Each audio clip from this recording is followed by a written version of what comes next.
Fala, queridos, tudo bem com vocês? Eu sou Daniel Riceto, sejam muito bem-vindos ao meu canal. Se você chegou até aqui, considere se inscrever no canal, ative o sino das notificações.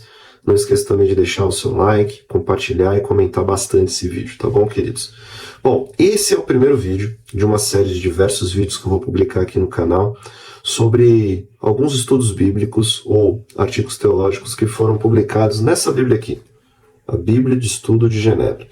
Bíblia de Estudo de Genebra, essa aqui é a versão Almeida Revista e Atualizada, terceira edição, tem um acabamento muito bonito, muito bem feito, e os comentários bíblicos foram produzidos por diversos teólogos formados em universidades reformadas nos Estados Unidos, vários estudiosos da Bíblia, possuem artigos teológicos, como eu bem falei, tem vários anexos como mapas, símbolos da fé reformada, como a Confissão de Fé de Westminster, o Catecismo de Heidelberg, Confissão Belga, tudo isso você encontra nessa Bíblia, tá bom, queridos?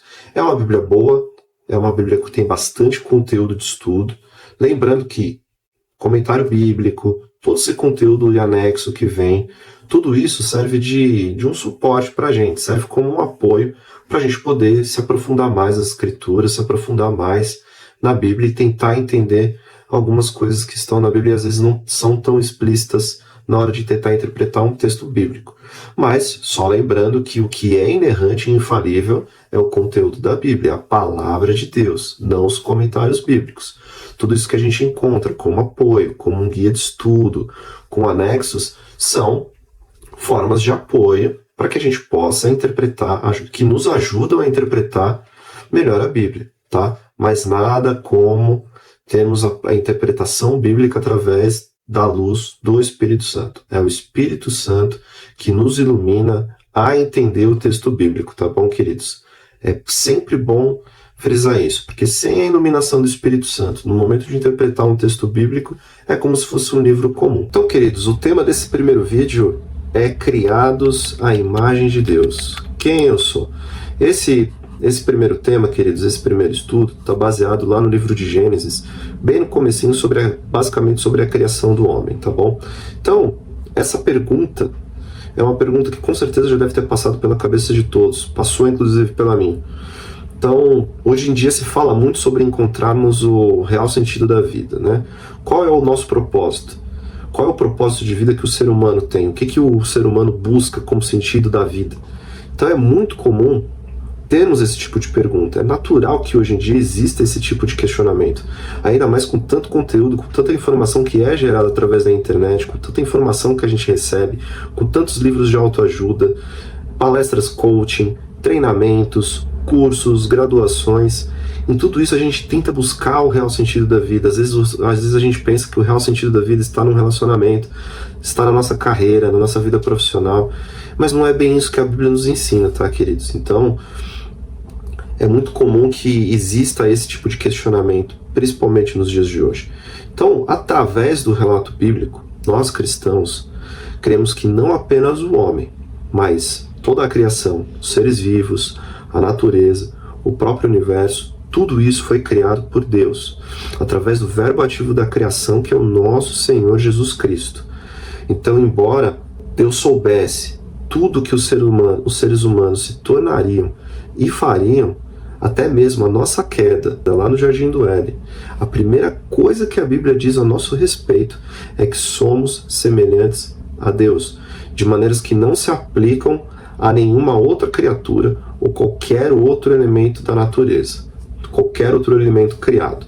E isso a gente vê lá em Gênesis, no capítulo 1, versículos 26 e 27. Diz assim o texto: Também disse Deus, façamos o homem à nossa imagem, conforme a nossa semelhança. Tenha ele domínio sobre os peixes do mar, sobre as aves dos céus, sobre os animais domésticos, sobre toda a terra e todos os répteis que rastejam pela terra. Criou Deus, pois, o homem à sua imagem. A imagem de Deus o criou. Homem e mulher os criou. Esse termo, essa expressão, queridos, a semelhança de Deus, a gente encontra também no capítulo 5 de Gênesis, lá no versículo 1, e também em Tiago, no capítulo 3, versículo 9, quando Tiago diz que Fomos feitos à semelhança de Deus. Lá no versículo 26, queridos, quando é utilizada a expressão a nossa imagem, conforme nossa semelhança, no hebraico significa que Deus criou os seres humanos para serem sua imagem e semelhança. Então nós, seres criados como imagem e semelhança desse Deus vivo, somos portadores da imagem de Deus. Somos portadores dessa imagem. Mas não de uma maneira que essa característica possa ser revogada de nós, separada de nós. Somos intrínseca e irrevogavelmente sua imagem e semelhança. Não há como mudar esse fato. Nós somos criados à imagem e semelhança de Deus e esse fato não muda. Então, tradicionalmente, a teologia reformada tem enfatizado várias dimensões importantes do que essa expressão significa. Por exemplo, João Calvino usou as cartas de Paulo, as cartas paulinas, para ressaltar que, como Cristo, em justiça e retidão, que a gente vê lá em Efésios capítulo 4, os cristãos se revestem do novo homem que se refaz para o pleno conhecimento, segundo a imagem daquele que o criou. Isso está lá em Colossenses capítulo 3, versículo 10. É verdade que somos imagens distorcidas de Deus. Então, fomos corrompidos pelo pecado. Então, nossa imagem foi corrompida pelo pecado durante a queda no Éden. Então, por conta disso, por conta da desobediência dos nossos pais, nós fomos desconectados de Deus. Então, agora, essa natureza que era boa, que era perfeita, se vê corrompida. Mas, em Cristo, nós somos restaurados a essa bondade original que caracterizava Adão e Eva lá no jardim. Então, isso é importante. Outros teólogos reformados também enfatizam que todas as pessoas são como Deus no sentido não dos seus atributos. Então nós não somos semelhantes a Deus pelos atributos que Deus possui. Então nós não somos onipresentes, não somos oniscientes, não somos onipotentes, imutáveis. Todos esses são atributos de Deus. Mas nós somos semelhantes a Deus no que diz respeito ao sentido de que, como criaturas, somos criaturas pessoais, relacionais, racionais, somos criativos e também possuímos um senso moral, assim como Deus também possui. E Deus também é uma pessoa e ele se relaciona conosco. Então essa é a imagem que temos a semelhança dele. Sem dúvida, todos esses conceitos, eles são verdadeiros, eles são valiosos. Então o senso moral, por exemplo, é algo incomum entre nós e Deus. Tanto nós como Deus temos esse senso moral. Tudo aquilo que é imoral vai ser imoral para quem é cristão e para quem não é cristão. O que é certo e o que é errado em qualquer lugar. Não importa se você é cristão ou não. Existem questões morais que estão impressas em cada ser humano. Então, no entanto, logo no contexto imediato de Gênesis, na sequência dos versículos 27 e 28, tem muito mais acerca da imagem de Deus. Tem muito mais para nos ensinar sobre essa imagem de Deus. Olha só o que diz o texto. Criou Deus, pois, o homem à sua imagem. A imagem de Deus o criou. Homem e mulher os criou. E Deus os abençoou e lhes disse: sede fecundos, multiplicai-vos, enchei a terra e sujeitai-a, dominai sobre os peixes do mar, sobre as aves dos céus e sobre todo animal que rasteja pela terra. No contexto histórico antigo, queridos, ser uma imagem de Deus era associado a ser um filho real de Deus. Então acreditava-se que os reis eram filhos dos deuses. E por serem filhos dos deuses, eles tinham a responsabilidade de cumprir a vontade divina entre o seu povo, entre os seres vivos. Então eles eram imbuídos da honra de garantir que a vontade do céu fosse feita. Esse conceito fazia também parte do plano de Deus para os reis de Israel, que também eram chamados filhos de Deus. E isso a gente vê em 1 Crônicas, no capítulo 28, versículo 6, quando Deus fala para Davi que Salomão seria quem edificaria o templo. Olha só o que diz o texto.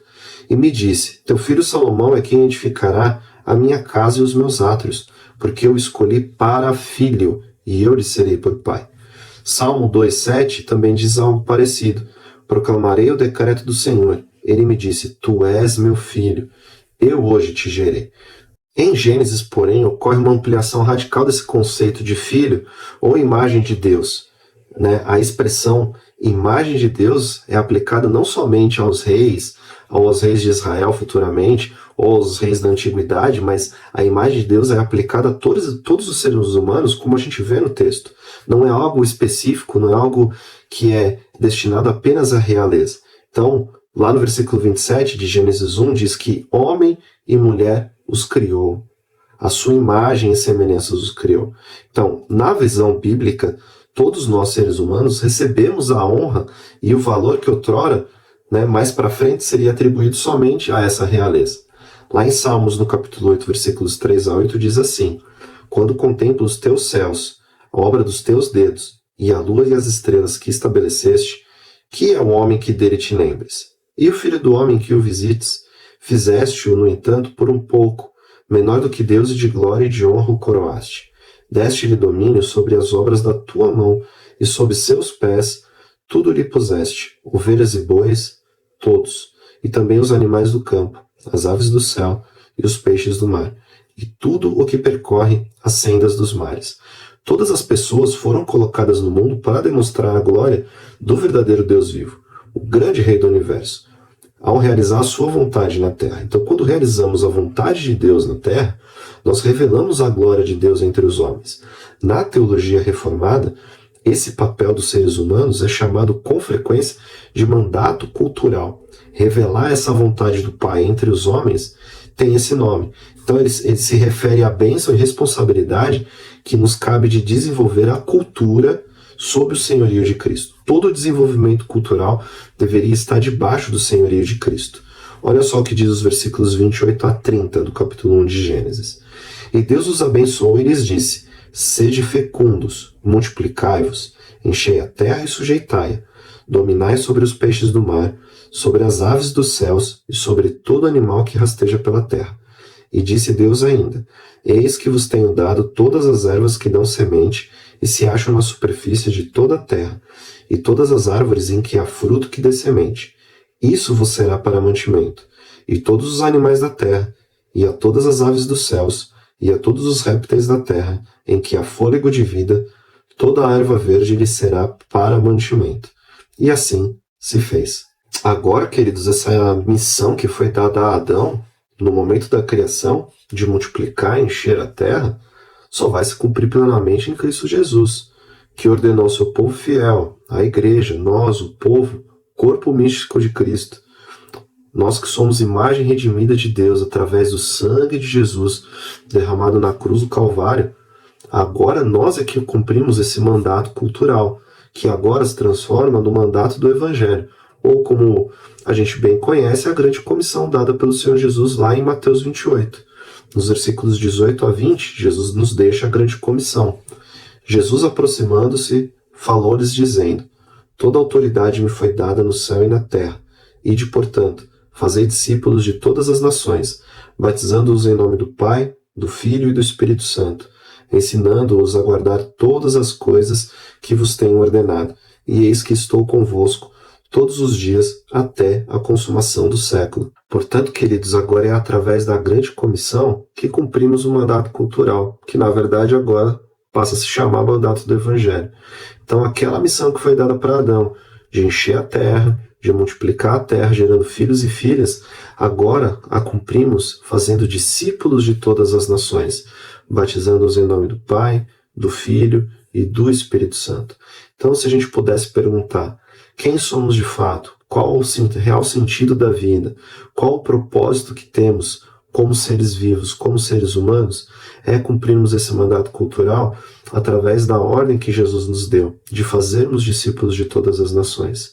Agora que temos o Espírito Santo habitando em nós, somos capazes de sermos testemunhas, temos o poder de testemunhar o Evangelho diante de todos os homens, para que, através desse testemunho, através da mensagem que compartilhamos, esse mandato do Evangelho, a gente possa povoar a terra com filhos e filhas do Deus vivo.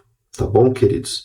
Então, se você chegou até aqui, não se esqueça de se inscrever no canal, ativar o sino das notificações, não esqueça de deixar o seu like, porque ajuda o YouTube a recomendar esse vídeo para mais pessoas, e também compartilhe e deixe o seu comentário, tá bom? Então, que Deus nos abençoe e até o próximo vídeo.